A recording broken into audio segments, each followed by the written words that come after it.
So that is the real concern. So when you talk about this, it's almost like, hey, look, we found some people, but don't worry, it's not that many people. It's never going to be that many people, okay? And we're back, y'all. Thank you for watching today. This is the PIW Reacts channel. Take a look down below. This is the second channel, y'all. This is the second channel now, y'all. Take a look down below. See if you are subscribed. If not, make sure you subscribe and make sure you hit that like button, y'all. We definitely do appreciate it. Now, y'all, we're going to be looking at this story where Texas has found almost 3,000 people, 3,000 who are not citizens who are registered to vote. Well, 2,800 approximately, okay?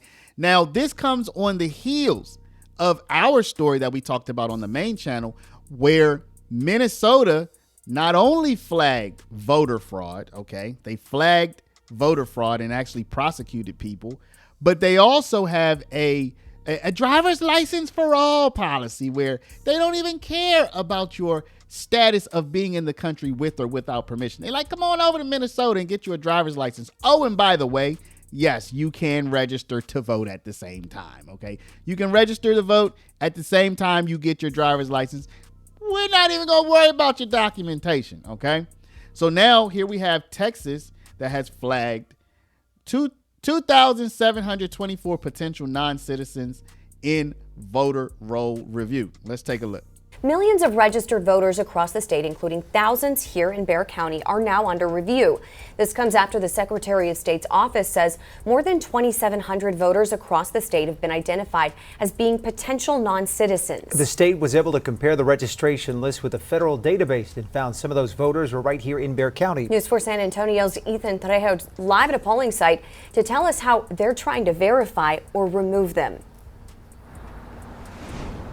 Jonathan, Mandy, good evening. Now, the percentage of potential non-citizens is relatively low compared to the amount of voters that we've seen across Texas here in Bexar County at polling locations, or as voters come to polling locations like the one right behind me at the Leon Valley Community Center. That percentage is actually even smaller, but the Texas Secretary of State says that she wants the counties to more aggressively address the issues.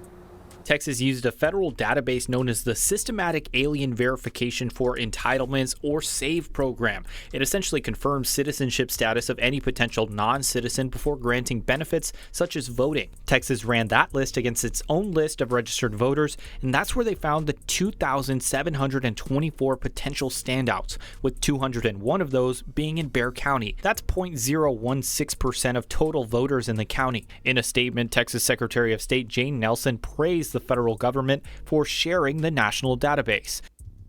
Did y'all ever notice how whenever these stories come up, they try to minimize like the total number of people? Like, oh, it's just a little bit of people. It's only 2,000. It's only 3,000 people out of millions of people.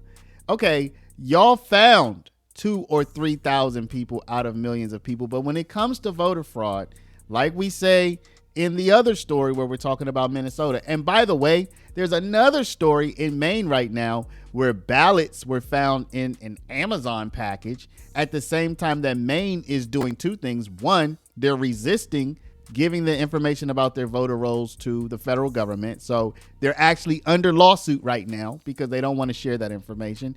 And two, Maine has a ballot question about should the state require ID for people to vote, right?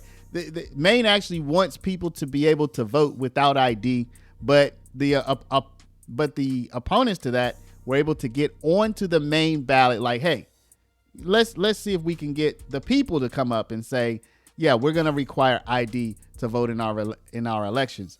So this is a national question right now. But back to my point, right? They want to minimize the total number of people, but this is just one angle of attack, if you will. One angle of attack is I'm here without permission. I'm just going to go ahead and register to vote. That is never going to be like a large number of people, at least not right now, because it's so easy to catch. The main thing is when you do catch that, it makes you wonder, whoa, what about bad actors who really have an incentive? See, the individual doesn't have much of an incentive to vote personally. But what about the bad actors who have an incentive to try to run hundreds, thousands, tens of thousands or even hundreds of thousands of fake voters, particularly with mail-in voting types of systems. She said in part, quote, "The Trump administration's decision to give states free and direct access to this data set for the first time has been a game changer, and we appreciate the partnership with the federal government to verify the citizenship of those voter rolls and maintain accurate voter lists. It's important to note that potential citizen could mean anything from a voter with out-of-date information to illegal immigration.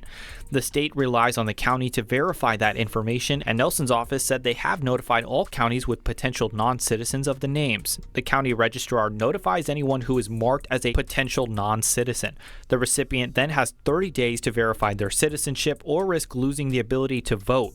We had questions that we wanted to bring to the Bexar County Elections Office, such as if they could confirm that they received a list of potential non-citizens who are flagged, if it's possible some of the non-citizens have already voted in the early election, and if they... Also, they might have already voted. Check that out. They might have already voted. Began sending out the letters to any of the listed names. They did not get back to us. So y'all, listen, this is always such a red herring where they're talking about individuals. I mean, it's important that you point out the individuals who register, but in order to really move an election, you'd need tens of thousands of individuals to come together, or individually, but all kind of have the same perspective, like, yeah, we want this to happen. People who don't have the right to vote to all vote together in some kind. That's unlikely. It's the fraud. It's the criminal element that would use the fact that your election system is not robust to inject large numbers of fake ballots. So that is the real concern.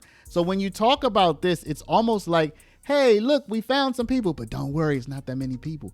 It's never going to be that many people, okay? The real issue is when you have a small number of people, and it's not going to be these just Joe Blow who's in the country without permission. It's going to be forces. It's going to be groups of a small number of people, but a group of people who work together to inject fake ballots into the system or to miscount the ballots that have been properly cast. That is the real concern, not this. I mean, even though this is a concern, it's not a big concern relative to the criminal element. So anyway, that's how I see it, y'all. But you can certainly disagree with me. If you do, let me know down in the comments. No matter what you think, drop a comment down below. Also, share the video out, y'all. That helps the channel grow. Share it over email, text message, WhatsApp, Facebook, Snapchat, Instagram, all of your favorite social mediums. Don't forget to like, and if you're not a subscriber, do hit that subscribe button. Love y'all, and we'll see you back in the next one.